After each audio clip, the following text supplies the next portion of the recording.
A summer of discontent lies ahead, and a million more children risk being plunged into poverty unless Theresa May rolls back cruel and vindictive universal credit plans, former Prime Minister Gordon Brown will warn.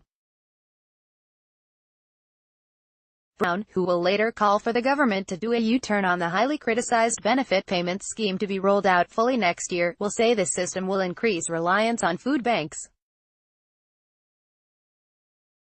He will warn that the plans could trigger poll tax-style chaos, reminiscent of national protests against the Margaret Thatcher-imposed system in 1990, which contributed to her ousting later that year. In Edinburgh, Brown is expected to say, "Surely the greatest burning injustice of all is children having to go to school ill-clad and hungry. It is the poverty of the innocent, of children too young to know they are not to blame, but the Conservative government lit the torch of this burning injustice and they continue to fan the flames with their £3 billion of cuts." A return to poll tax-style chaos in a summer of discontent lies ahead. His comments follow reports that Work and Pensions Secretary Esther McVey has been privately warning that millions of families could lose out on £200 a month as a result of the rollout. She reportedly said that half of all lone parents and two-thirds of working-age couples with children could lose around £2,400 a year. It emerged over the weekend that ministers have been growing increasingly worried about the potential effects of the system, which sees separate benefit payments rolled into one. Charities have criticized the scheme, created by former Work and Pensions Secretary Ian Duncan Smith, as badly designed after many claimants have faced delays and rent arrears. The scheme was created to simplify the welfare system, but claimants have complained of difficulties in the application process. Last week, McVey unveiled plans for a £39 million partnership with charity Citizens Advice to support applicants in getting their first payments on time.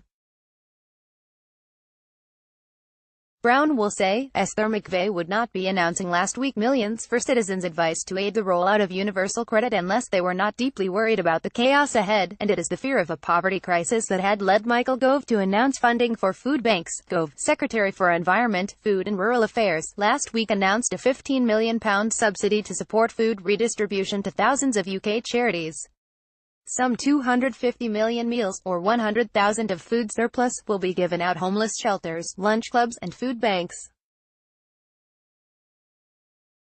Surely the greatest burning injustice of all is children having to go to school ill-clad and hungry. Gordon Brown will add, "As one of the architects of tax credits, I remind people that it was difficult enough to introduce them even when we were spending billions more raising benefits, but to impose universal credit, and to force 3 million to reapply for their benefits next year, when, on top of a child benefits freeze, the government is spending £3 billion less, is chaotic, cruel and vindictive, far beyond austerity." In the speech, the former Chancellor will use his hometown of Kirkcaldy in Fife as an example of the failures of universal credit, saying that food bank use has doubled in 1 year, for the first time that any of us can remember. The safety net is not now the welfare state but charity, and the lifeline for families in need is not social security but food banks.